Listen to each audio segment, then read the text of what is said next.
La palabra comunicación está estrechamente ligada al concepto de comunidad. No en vano tiene la misma raíz latina. Comunicar significa dar a conocer a otro una cosa. Esta relación entre individuos es común a todos los animales y, de hecho, la clasificación más completa que se puede hacer de los seres vivos depende de la manera de comunicarse. El hombre, el ser más evolucionado de la Tierra, probablemente seguiría viviendo en las cavernas si no hubiera aprendido a valerse del gesto y de la palabra para comunicarse con sus congéneres.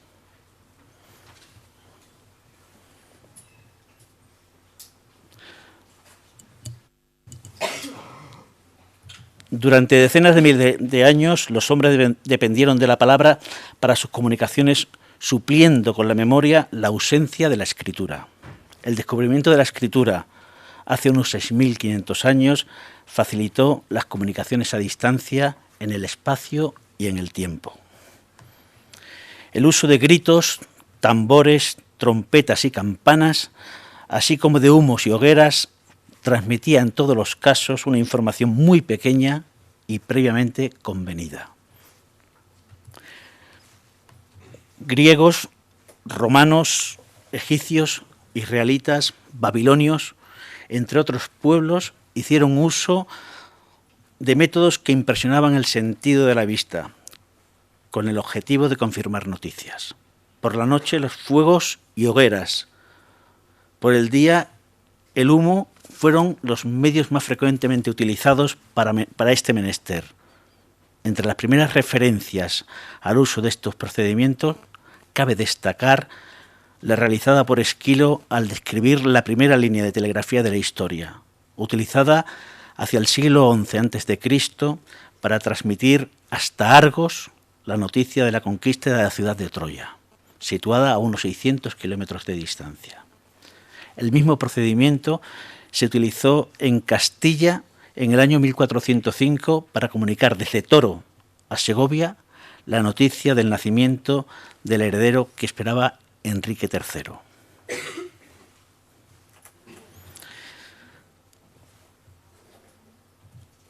Muy pronto, muy poco, por no decir nada, evolucionaron los métodos de comunicación a distancia desde el principio de los tiempos hasta la última década del siglo XVIII, cuando con la gestación de un Estado moderno, en la Francia de la Revolución, se incrementa el interés por las comunicaciones y se realizan las inversiones necesarias en infraestructuras que permitieron la construcción de la primera red regular de telegrafía óptica del mundo. La red consistía en un conjunto de torres distantes entre 10 y 15 kilómetros, que soportaban en su parte superior un sistema en el que las señales codificadas se correspondían con las distintas posiciones que podían adoptar dos listones móviles unidos por un travesaño que a su vez giraban alrededor de su punto medio, por el que estaban unidos a un mástil. La red llega a su culminación en el año 1852.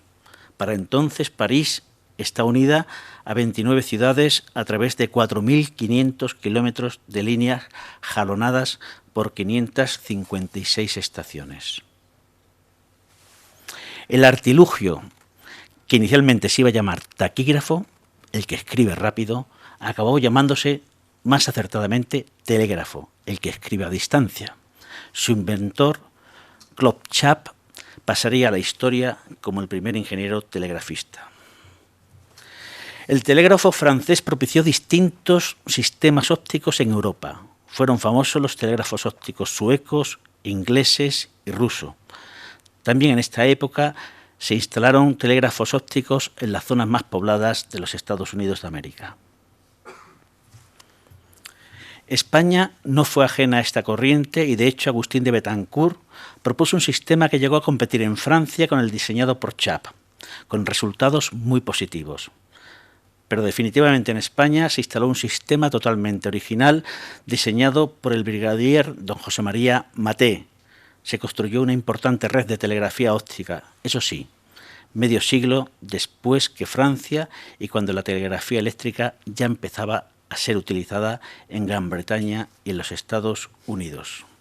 Algunos piensan que la administración española debió optar por un sistema eléctrico, debió optar por el nuevo sistema eléctrico, pero su poco desarrollo y su vulnerabilidad fueron consideraciones tenidas muy en cuenta por los gobiernos conservadores de la época, que optaron por una solución conservadora. No conservacionista, como podéis ver ahí, en la medida de que hemos conseguido mantener muy poco nuestro patrimonio, y en este sentido, pues estas fotografías que veis reflejan lo poco que cuidamos nuestra historia. Hay algunas torres de telegrafía óptica que están recuperadas. Habréis visto alguna imagen. En la Comunidad de Madrid tenemos al menos una, pero en términos generales nuestro cuidado del patrimonio cultural pues queda un poco reflejado en estas imágenes. En Gran Bretaña y en Estados Unidos se patentaron los primeros telégrafos eléctricos. En el Reino Unido, Wheaton y Cook crearon un sistema basado en las desviaciones de 5 agujas magnéticas que posteriormente se reducirían a 2 y por último a 1. En 1839 se instaló la primera línea de telegrafía eléctrica en el ferrocarril, que unía la estación de Paddington en Londres y West Drayton a 21 kilómetros de distancia. Pero el nuevo sistema de telecomunicación no terminaba de popularizarse y hubo que esperar 6 años para que la telegrafía eléctrica experimentara un importante auge gracias a un acontecimiento realmente singular. El día 1 de enero del año 1845, John Tawell, que había vuelto recientemente de Australia, asesinó a su amante, Sarah Hart, en la ciudad inglesa de Slough, por envenenamiento por cianuro de hidrógeno. Tawell huyó en tren hacia Paddington, donde fue detenido tras la comunicación telegráfica desde Slough. En esa comunicación se informaba que el presunto autor del crimen ocupaba un asiento en el último departamento del segundo vagón de primera clase del tren de las 7:42. Cuando el tren llegó a Paddington, la policía estaba esperando. De este modo, todo el mundo comprobó que el telégrafo era más rápido que el tren. Mientras tanto, al otro lado del Atlántico, en Estados Unidos, Samuel Morse registra la patente de un telégrafo inscriptor electromagnético. La idea era elemental: utilizar el paso de una corriente eléctrica por un electroimán que a su vez produce el movimiento de una pluma que deja una marca en una cinta de papel. El registro permanente del mensaje, su simplicidad, velocidad y bajo coste fueron sus principales virtudes. La irrupción de la electricidad y en particular su uso para las comunicaciones generó en la sociedad de la época una auténtica revolución. La electricidad era sinónimo de progreso y modernidad, y por tanto los sistemas ópticos se les relacionaba con lo antiguo y caduco. En este escenario, la sustitución progresiva de la telegrafía óptica por la eléctrica se produce en todos los países. En España, durante la segunda mitad del siglo XIX, se construyó una red radial que unía a Madrid con todas las capitales de provincia y principales ciudades. Al final del siglo XIX, España contaba con 32.500 kilómetros de líneas telegráficas y 1.500 oficinas. En los primeros años de la segunda mitad del siglo XIX, gran parte de Europa y las zonas más pobladas de los Estados Unidos tenían o estaban en proceso de tener telegrafía eléctrica, pero aún quedaba un obstáculo por salvar: el mar.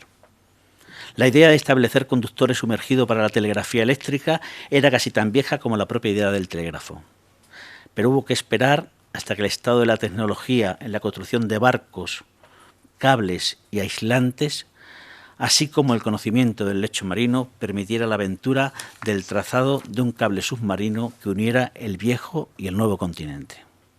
Después de 9 años de trabajo, 5 sonados fracasos, millones de libras esterlinas invertidas, el día 27 de julio del año 1866, la épica empresa concluyó, dejando unidos por un cable Europa y América. No es difícil imaginar lo que supuso para la humanidad el funcionamiento de este telégrafo. Hasta entonces, las respuestas a los mensajes se demoraban varios meses, el tiempo de navegación en ambos sentidos. el cable transatlántico reducía ese tiempo a unos pocos minutos. Pronto, las administraciones, empresas y ciudadanos demandaron más servicios telegráficos, lo que provocó el aumento del tráfico, lo que a su vez generó la necesidad de nuevas líneas, lo que significaría grandes inversiones en su construcción y mantenimiento. Por tanto, los esfuerzos de los técnicos se dirigieron a optimizar el uso de los sistemas existentes. Así, las innovaciones se produjeron por una parte en los equipos para aumentar la velocidad de transmisión utilizando los sistemas telegráficos automáticos y por otra parte en la explotación de las líneas telegráficas para transmitir por ellas varias comunicaciones a la vez, lo que se denominó telegrafía múltiple y simultánea. El auge de la telegrafía eléctrica la convirtió en un instrumento imprescindible en las comunicaciones y obligó a las naciones a plantearse la colaboración internacional. Aunque antes de 1865 se habían firmado algunos acuerdos entre los países, es este año cuando se firma en París el Convenio Telegráfico Internacional, dando a luz la Unión Telegráfica Internacional, predecesora de la actual Unión Internacional de las Telecomunicaciones. Es difícil imaginarse cómo era el mundo en 1866, en pleno desarrollo de la telegrafía eléctrica. Algunas pinceladas nos pueden dar una idea aproximada. El centro de la política mundial estaba sentado en Europa, no como ahora. Con la Francia de Napoleón III y la Inglaterra de la reina Victoria. La guerra de secesión en los Estados Unidos había finalizado en el mes de abril de 1865. En una biblioteca de Londres, un lector de 47 años corregía las pruebas de un libro que había de publicarse en 1867 y que tendría gran trascendencia posterior. Este lector se llamaba Carlos Marr y su obra era El Capital.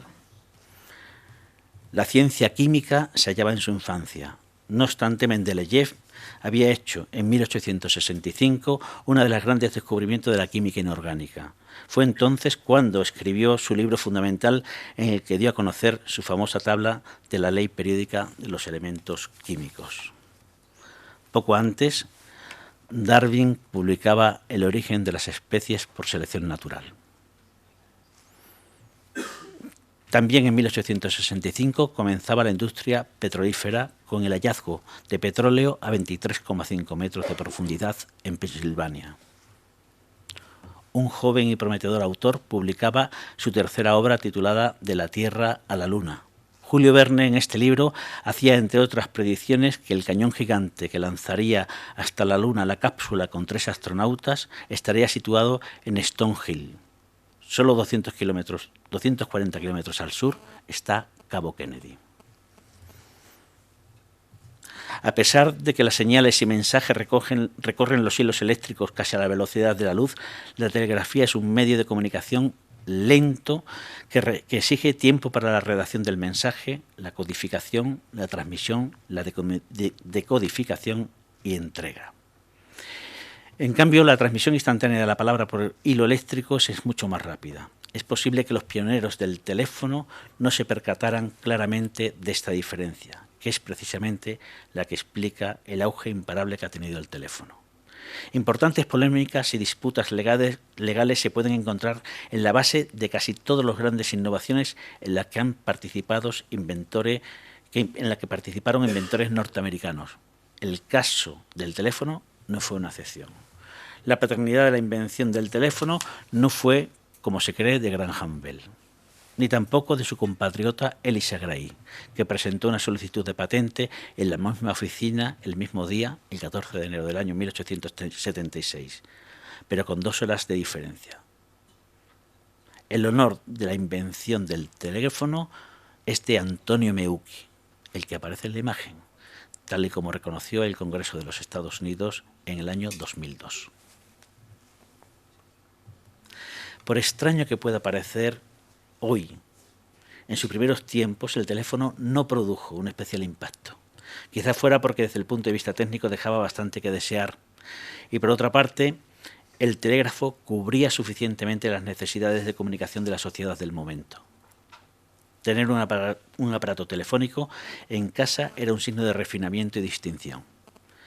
En este marco se entiende el ofrecimiento de Bell a la Western Union, a la sazón la mayor empresa de telegrafía del mundo, para que adquiriera los derechos sobre el teléfono por $100.000.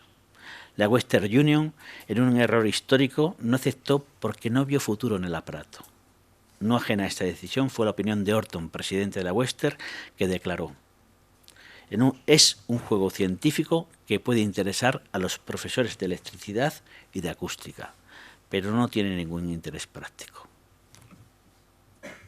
Ante este rechazo, Bell monta su propia compañía que a la postre le haría multimillonario. El llamado Bell System avanzó en los años sucesivos liderando el desarrollo tecnológico, potenciando la red de larga distancia y adquiriendo, anulando o controlando las nuevas patentes que pudieron generarse por terceros, llegando a adquirir en 10 años más de 900 patentes y ganar más de 600 demandas.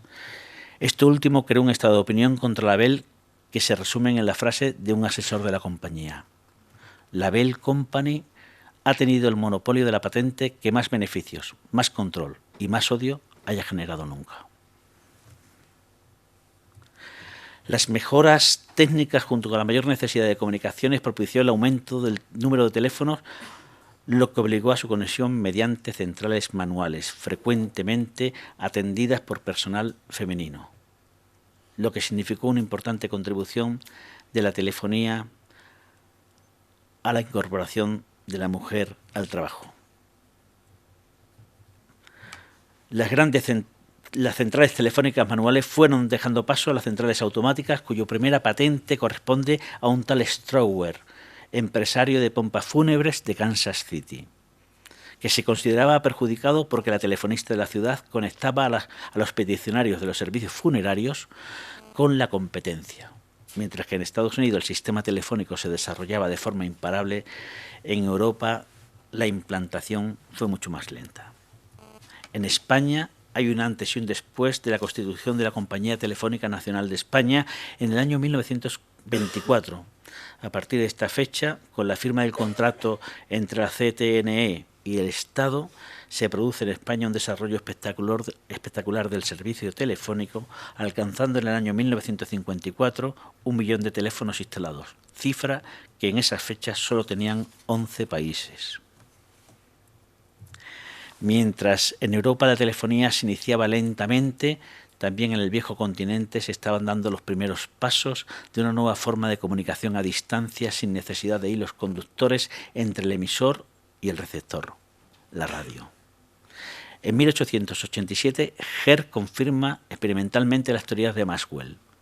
A partir de ese momento, físicos, ingenieros y profesores europeos como Branly, Loggi y Popov dejan el camino expedito para que el italiano Marconi, recogiendo todos esos conocimientos y experiencias, pueda realizar las primeras comunicaciones mediante ondas electromagnéticas. La telegrafía sin hilo, así es como se denominó, nace en el ocaso del siglo XIX y empieza a tomar cuerpo con el principio del siglo XX. Concretamente, en 1901, Marconi realiza la primera comunicación transatlántica entre Inglaterra y Terranova a una distancia de 3.500 kilómetros. La antena del receptor hubo de situarse en una cometa para que alcanzara la altura conveniente. El mensaje fue corto, 3 pitidos, la letra S en código Morse.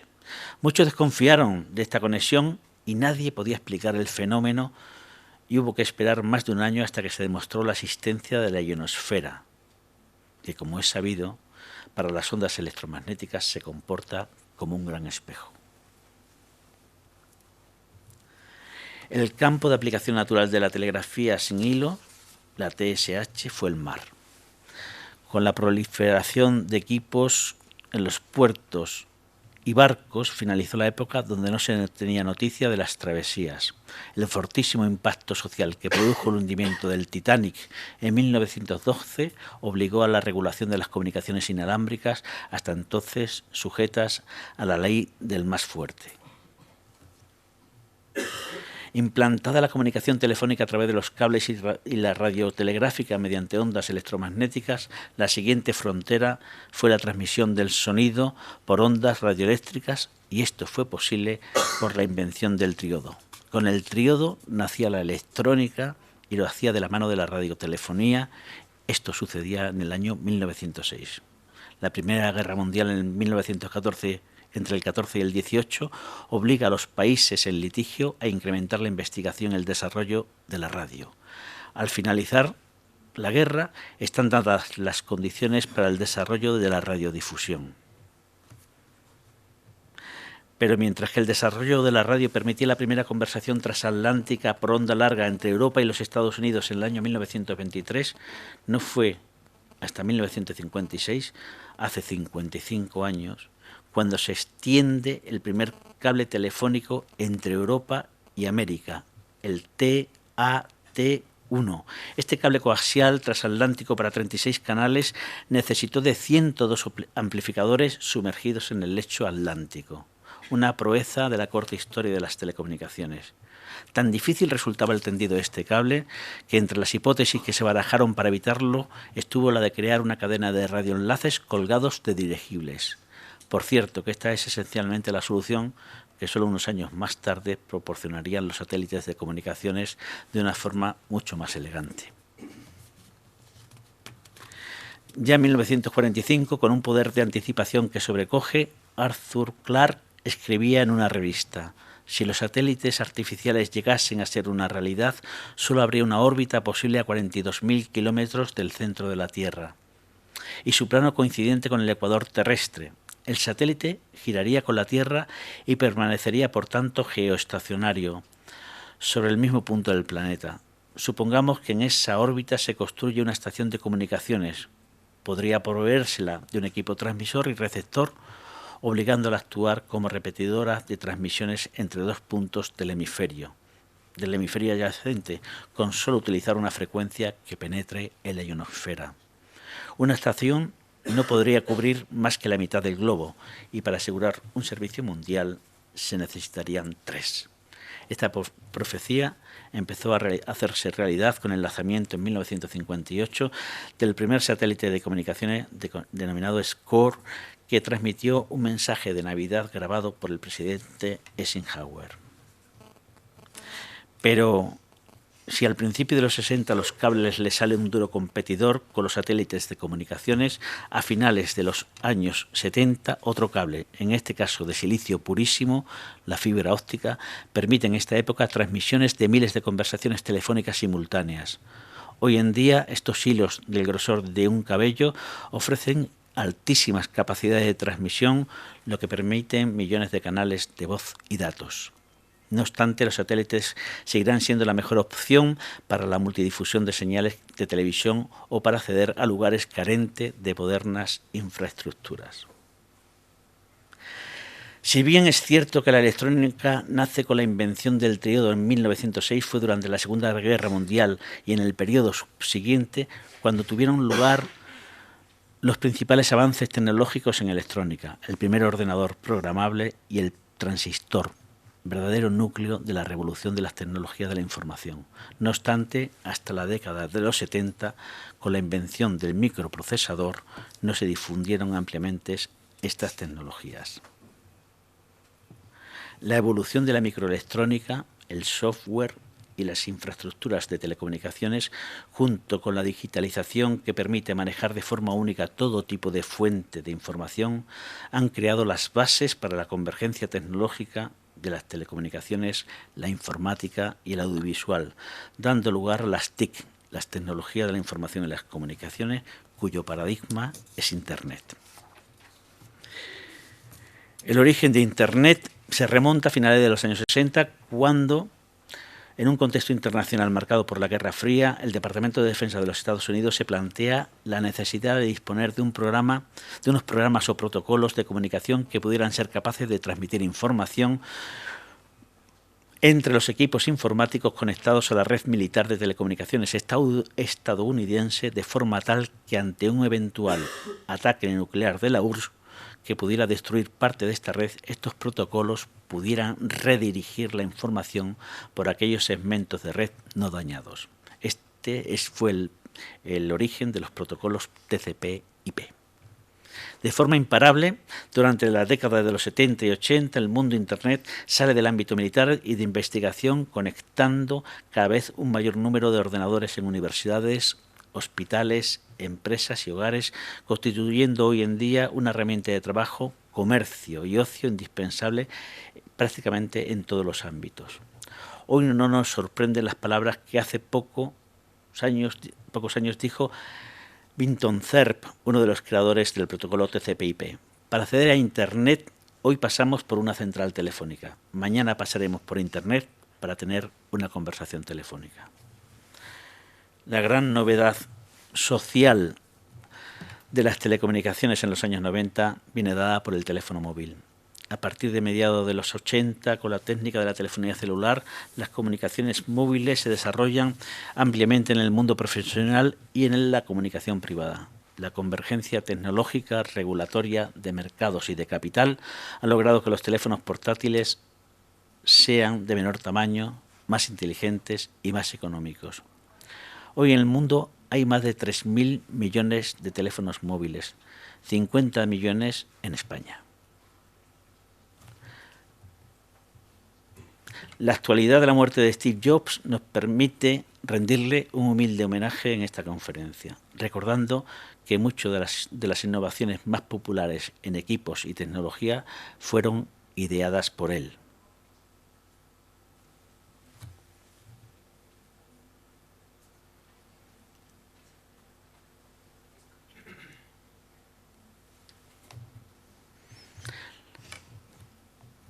Las tecnologías de la información y las comunicaciones nos han situado en una nueva etapa de la evolución humana, la sociedad de la información. Son muchos los que afirman que la riqueza o la pobreza de las sociedades va a estar determinada fundamentalmente por la capacidad de comprender y utilizar estas tecnologías. En este proceso, los profesionales de las telecomunicaciones debemos asumir un papel importante de mediación e interlocución entre la tecnología y la sociedad. Este nuevo y sofisticado marco profesional obliga a una educación en la formación universitaria donde, además de las materias puramente tecnológicas, los futuros titulados reciban una formación transversal e interdisciplinar donde se potencie el trabajo en equipo, la flexibilidad y la creatividad, entre otras actitudes. El futuro de las telecomunicaciones es apasionante, prometedor e incierto.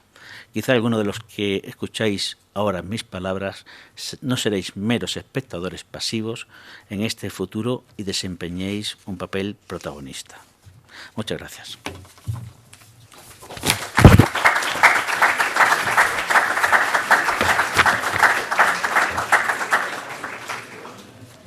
Bueno, pues ha finalizado la conferencia en la parte expositiva.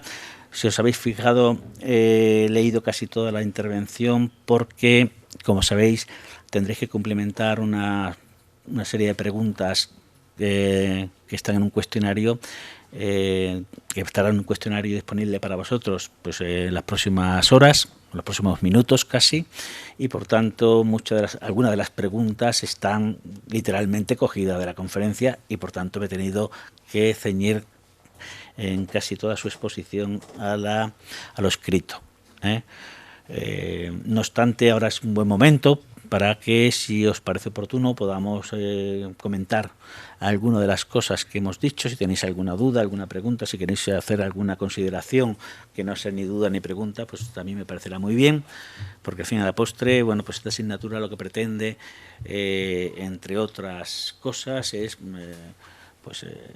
potenciar vuestra formación en ese terreno, no solo tecnológico, sino también transversal, y en esa formación transversal la intervención y la capacidad de hilar un discurso coherente para posicionarse ante los asuntos que nos interesan o plantear las dudas que nos pueden preocupar, pues es una de las tareas que tenemos que conseguir que vosotros tengáis con cierta brillantez, ¿no?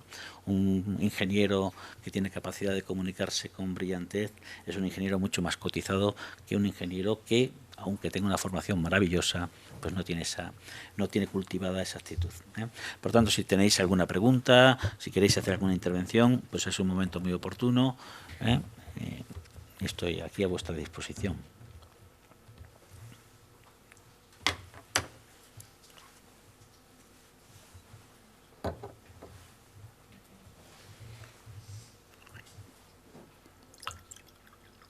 ¿Ninguna pregunta? Bueno, sí, don Rubén de Diego, pero él no es alumno. Dígame usted. Es por animar un poquito a esta audiencia que tenemos hoy. Yo entiendo que todas las cosas que nos ha contado el profesor Blanco deberían de haber despertado algunas inquietudes, ¿no? Es posible que, bueno, pues debido quizás también a ese esfuerzo por leer que has tenido que hacer, que te hemos impuesto los compañeros, pues no hayas podido quizás haber despertado una curiosidad como pueda ser el hecho del tendido del primer cable submarino. Cuando te dicen, bueno, se tiende un cable submarino que va desde la isla de Valence, allá en Irlanda, hasta Terranova, los años que se hizo, eso encierra dificultad. Podría ser comparable a alguna otra gesta que bueno, ellos quizás no la hayan vivido, pero sí vuestros padres, como pueda ser el primer viaje de la Tierra a la Luna. No lo sé, Juan, ¿cuál es tu opinión al respecto? Porque has citado algunos acontecimientos que, vale, quedan ahí, pero son grandes gestas, ¿no? Por ejemplo esta, no sé si coincides conmigo en la comparación. Bueno, no sé si la comparación, porque la comparación es difícil, es una cuota muy elevada la que pones, ¿no? El viaje a la Luna fue un proyecto interesantísimo, pero a mí me parece que el comentario del profesor de Diego es interesante en la medida que pretende acentuar, ¿no? La historia de las telecomunicaciones no es muy larga, aunque empezamos desde el principio de los tiempos, siempre tuvimos necesidad de comunicarnos, como decía al principio. Pero en esta corta historia donde la tecnología se implica con la comunicación, ha habido algunas gestas, ¿no? Y esta es una de las primeras, de las más importantes. Fijaros que cuando se plantean hacer esto, no se conoce el lecho marino, no se sabía qué profundidad había en las distintas fosas que se tienen que pasar desde Europa hasta América, y no se sabía qué materiales se debían utilizar para aislar el conductor. Los barcos no podían llevar la carga de los miles de kilómetros de cables que necesitábamos para esa conexión, y de hecho de los muchos intentos, algunos de ellos, pues se pensó, bueno, pues que salga un barco desde América y otro desde Europa y se unan en el centro, en el océano Atlántico, y allí se haga la conexión. Bien, pues se intentó y aquella conexión fue imposible hacer porque, claro, los barcos moviéndose, etcétera, etcétera. El asunto del conocimiento del lecho marino, bueno, pues se fue descubriendo, ¿no? Y de hecho hay una meseta que está más cerca de Europa que de Estados Unidos, que se llama la meseta del telégrafo. Es una meseta submarina y tiene ese nombre porque la descubrimos cuando intentábamos trazar este cable, ¿no? Cuando se intentó hacer el viaje con un solo barco, pues el barco no podía, con los marineros, con los técnicos, con los ingenieros y sobre todo con el peso del cable, ¿no? De los 3.500 kilómetros de cable. Entonces hubo que pensar en construir un barco especial que permitiera hacer esto. Por tanto, en el proceso de intentar comunicar Estados Unidos o América con Europa, se consiguieron, digamos, efectos colaterales positivos muy importantes. Trabajo con materiales conductores, trabajo con materiales aislantes, conocimiento del lecho marino y la construcción de barcos más grandes, más complejos, más sofisticados y más veloces. Todo eso se debió básicamente a una iniciativa que fue ruinosa, que costó muchísimo dinero, que cuando ya se consiguió y se hizo la primera conexión falló y se comentan, pues en este mundo se comenta que falló porque pues un telegrafista que no sabía de qué iba este asunto, pues claro, las señales llegaban muy debilitadas, porque los cables se comportan como condensadores, y vosotros empezaréis, ya sabéis algunos por vuestra formación previa, y lo sabréis con mucho más rigor, los cables en el proceso de comunicación, los cables largos en el proceso de comunicación, es un conductor, dos conductores, porque el agua es un conductor, el cable es otro conductor y en el medio hay un aislante, y eso en el sentido estricto es un condensador. Y un condensador, cuando se le proporciona una diferencia potencial, empieza a cargarse con una determinada velocidad. Y claro, esa velocidad determina que la señal llegaba tarde y llegaba débil. Entonces a este técnico que estaba recibiendo señales o emitiendo las señales se le ocurrió que si llegaban tarde y llegaban débiles era porque tenía poco nivel. Y entonces aumentó la tensión de la señal de entrada de comunicación de los signos del Morse, y fundió el cable y realmente lo dejó inútil, ¿no? Después de tantísima inversión, de nuevo nos lanzamos, ¿no? Por eso 9 años de fracasos permanentes, ¿no? Hasta que llega un poco el momento de de conseguirlo, y se recuperó luego ese cable. En fin, tuvimos 2 cables más o menos de forma simultánea. Parecida fue la gesta con el primer cable telefónico. Fijaros que estamos hablando de los años 50, que no hace tantos años, ¿no? Para vosotros hace mucho, para mí ya no hace tanto. De los años 50, yo nací en los 50. Entonces, bueno, hasta los 50 no se lanzó el cable telefónico. ¿Por qué no se lanzó? Pues porque no había tecnología capaz de aguantar eso. ¿Por qué? Pues porque necesitábamos 300 amplificadores que alguno de ellos iba a estar a 3.000 metros de profundidad, y si se estropeaba el amplificador, a ver qué buzo bajaba a arreglarlo. Por tanto, hubo que hacer un diseño muy importante, un avance muy importante en tecnologías vinculadas a la electrónica, básicamente, que permitiera pues bueno, una fiabilidad importante de ese tipo de sistemas electrónicos que permitieran que las señales llegaran adecuadamente a los extremos de recepción, ¿no? ¿Alguna cosa más?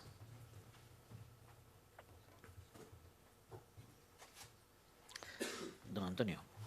Don Antonio fue profesor mío. Tengo hoy el honor de que esté aquí oyéndome a mí. Bueno, pues en primer lugar quisiera felicitarte por tu exposición, que ha sido amena, y además, bueno, supongo que habrá aclarado bastantes consideraciones y conceptos que se reflejaban en el tema 1. Mi intervención se va a basar fundamentalmente y es algo que planteo, digamos, a debate entre todos. No es una cuestión que si quieres contestar la contestas, ¿no? Pero sí me gustaría que hubiese un comentario un poco más amplio. Y esta cuestión, todo este pensamiento, en realidad es algo que a mí me ha afectado bastante a lo largo del ejercicio, digamos, profesional. Bien, según la evolución histórica de las telecomunicaciones, es evidente que ha habido grandes descubrimientos que han sido comentados, no voy a repetir, pero cada uno de esos jalones de avance tecnológico permitían a generaciones anteriores volver atrás. No sé si es que intento, no quiero enrollarme demasiado, pero la idea era que si, por ejemplo, hubiese un cataclismo y se destruyesen los cables telegráficos, por ejemplo, o un cable submarino, bueno, pues se podía recuperar porque los conocimientos se tienen. Según va avanzando la tecnología, yo he observado a lo largo de mi ejercicio profesional como ingeniero de telecomunicación que hay un cierto monopolio de los conocimientos tecnológicos, es decir, que los conocimientos científicos, a los cuales, digamos, chapó, o sea, no hay que ponerle ninguna objeción, sin embargo, es de dominio muy reducido. O sea, es decir, que existe un monopolio de los conocimientos. Y entonces, los usuarios nos limitamos a teclear, a comprar un integrado que lleva una ciencia, perdonadme el taco, acojonante, porque nadie valora, todos tenemos un móvil, pero nadie valora la ciencia que hay ahí. Sin embargo, eso es una ciencia que dominan muy pocos, Yo leí un libro recientemente se ponía en duda, digamos, la existencia de Robinsones Crusoes en las telecomunicaciones. Hablaba de un ingeniero que había quedado en una isla aislado y, sin embargo, en esa isla pues había habido un avance tecnológico grande. Había PCs, había resistencias, había condensadores y, sin embargo, ese hombre fue incapaz de ser un Robinson Crusoe. No sé si me he enrollado, pero lanzo la idea fundamental en que ha habido un avance en los conocimientos, pero esos conocimientos generalmente cada vez están monopolizados en ciertas fases o monopolios, como lo queréis llamar. No sé si he explicado correctamente. Sí, vamos, aunque no es una respuesta ni mucho menos, pero yo creo que una posible explicación del fenómeno que apuntas viene dado porque, claro, en los siglos XVIII, XIX, el ingeniero, el técnico que trataba una parte de una rama de la ciencia, pues era conocedor de casi todo lo que se podía saber sobre eso, ¿no? Pero es que ese modelo de ingeniero, como bien sabes, ha evolucionado hasta el punto de que, bueno, es imposible que un solo personaje, un solo profesional, por muy bueno que sea, por muy brillante, por muy bien formado que esté, pueda aunar todos esos conocimientos, ¿no? Fue en el 18, más o menos, cuando aparecieron los primeros equipos donde se demostró que el trabajo en equipo era básico. Y poco después se demostró que el trabajo en equipo metido en un laboratorio tampoco es, digamos, definitivo, ¿no? Los equipos de trabajo de proyectos importantes, no solo de ingeniería, requieren de equipos de profesionales del centro de la tecnología que se está desarrollando, pero también de equipos de profesionales de otras disciplinas, ¿no? Los equipos multidisciplinares requieren, o sea, son imprescindibles hoy para abordar proyectos de envergadura, ¿no? Por eso yo creo que cuando he comentado la formación, la necesidad de una formación más transversal de los ingenieros, de estos ingenieros que van a, de estos chicos y chicas que están esta mañana aquí, que van a ser ingenieros dentro de 4, 5, 6 años, ¿no? Pues esa necesidad de formación complementaria que hasta ahora la escuela de ingeniería había una corriente que ponía en duda la necesidad de esa formación. Yo creo que hoy prácticamente hay una posición unánime de que, bueno, tecnología sí, como no, conocimientos profundos de la ciencia y de la rama de la ingeniería de la que somos especialistas o vamos a serlo, desde luego, pero también un conocimiento de todos los elementos de contorno que permiten el desarrollo de esa tecnología, y en esos elementos de esa tecnología y su aplicación en la sociedad. Y entre esos elementos de contorno, naturalmente, pues están elementos que nosotros necesitamos que los estudiantes conozcan y adquieran ciertas capacidades y fomenten ciertas actitudes durante el tiempo que están en proceso de formación. No sé si lo que he dicho tendría mucho que ver, pero creo que está relacionado con lo que comentabas, ¿no?